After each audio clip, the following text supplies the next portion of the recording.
A few weeks ago, I put out a video regarding the strike that the bullet makers at the U.S. Army ammo, small arms ammo plant at Lake City Ammo in Kansas City, Independence technically, Missouri, have walked out.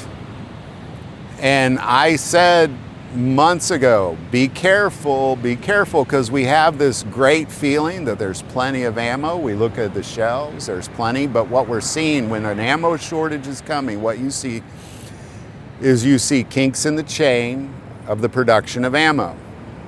And this is what we're seeing. Now, I would have predicted something different. I would have predicted something like boots on the ground somewhere, so the U.S. Army cuts civilians off. This is very different. This is a crisis. It is an ammo crisis that if it is not fixed, it will lead to an ammo shortage, because what it's going to have is prices are going to spike again because of it by private ammo manufacturers because they know that you need their ammo now because the U.S. Army is not producing ammo for civilians. Now, a lot of people don't understand, well, why does the Army produce ammo for civilians? Well, after World War II, the U.S. Army and the military as a whole shut down all of their small arms ammo plants except for Lake City Ammo, but even there they weren't producing anything other than what the Army needed, which was just practice ammo, a little bit of practice ammo. By the time Vietnam came, they realized they made a critical mistake, and they had to dust off the cobwebs and get new equipment and redo everything. And so what they do now is they sell it to civilians, because we buy wartime level of ammo. So they can make wartime level of ammo, keeping this wartime readiness, but they sell the ammo to us. Not all calibers, but 5.56 NATO, 7.62 NATO, 9mm, and 50 BMG. Right now, they're making no ammo, and I don't hear anybody talking about this. So why did they walk out? Well, there's a few reasons. Underpaid is one of them. I mean, you know, we all are feeling the crunch. Everything's significantly more expensive, but we're not getting raises. They are demanding raises, and they are union workers because they're civilians. They're not the military. They're not soldiers making bullets. They're civilians who work for Winchester, and Winchester manages the U.S. Army small arms ammo plant, Lake City Ammo. So what you have is these Winchester employees have walked out because they're underpaid, demanding overtime, forced overtime. But it's not just, because the fact that it's Winchester, it is not just the U.S. Army halting small arms ammo production, which is not just a problem for civilians, this is a problem for the Army as well. But it's also Winchester. Winchester has halted production. Two of the biggest small arms ammo producers in the world have almost literally halted production of ammo. This is something that again, I'm not seeing anybody talk about, because right now, as of today filming this video, there is no end in sight. There is no agreement. There's no being close to an agreement. There is big trouble happening in small arms ammo production, and civilians just haven't felt it because it's going to take a few more weeks, but you're about to feel the hurt of this. Because even if these calibers become readily available or continue to be readily available, these prices are going to spike. On April 1st, all major ammo producers spiked the price of ammo.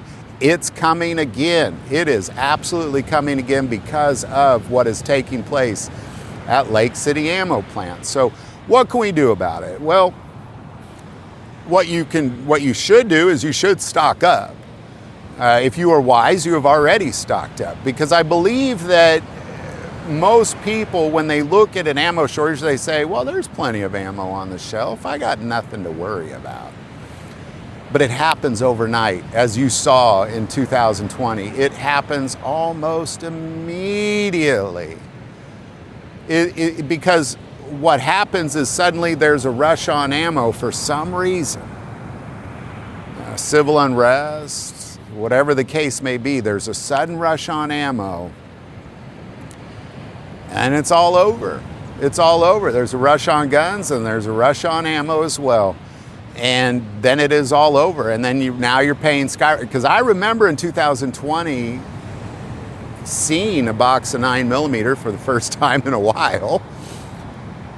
And it was a box of 50, and I think the guy wanted $100 for it. Like, this is ridiculous what they're gonna do. You're gonna see these, even if the ammo continues to be available, you're gonna see prices spike. So I'm here to tell you right now, it is time to stock up.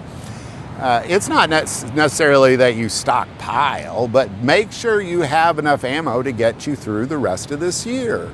And then sit back and watch everybody else panic when the ammo becomes short, because it is coming.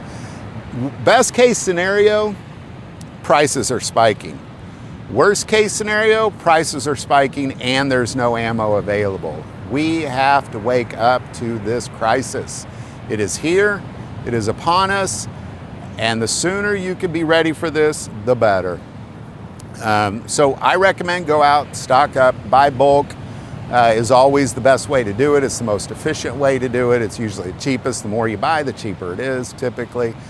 But stock up, and I recommend you stock up on your primary carry gun, your primary rifle, if you have a home defense shotgun, if you have a backup gun, and all your other secondary guns, your collector guns, your hunting rifle, you know, just make sure you got enough to get by, but definitely stock up on those primary weapons.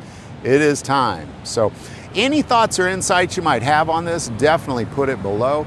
I do want to take a moment and say most people watch the channel, hey, not subscribers, click that subscribe button. Greatly increases the algorithm and our ability to get this message out. That link is below. If you feel called to support this channel with Patreon, that link is also below. But the most important part of this channel is we take prayer requests. So please don't ever hesitate to send that in. In this moment, I'd like to pray for every single person watching this video. It's something God has asked me to put in these. I want to be obedient because He loves us like crazy. So, Heavenly Father, Lord God, I lift up every single person watching this video to you, Lord, in the moment that they're watching it, God. Lord, I ask that you guard over them fiercely. Any wicked thing that comes up against them that is not of you, Lord, that comes up against them, their home, their families, their possessions, their finances, even their pets, Lord. Cast that stuff far away from them in the name of Jesus Christ, and they have to obey that name, Lord. So we're saying it out loud. Get out in the name of Jesus Christ. And God bless us abundantly with all the good things that you have for us. In Jesus' holy name, amen. Well, thank you for watching this episode of God, Family, and Guns. And as always, love God, love your family, and love guns.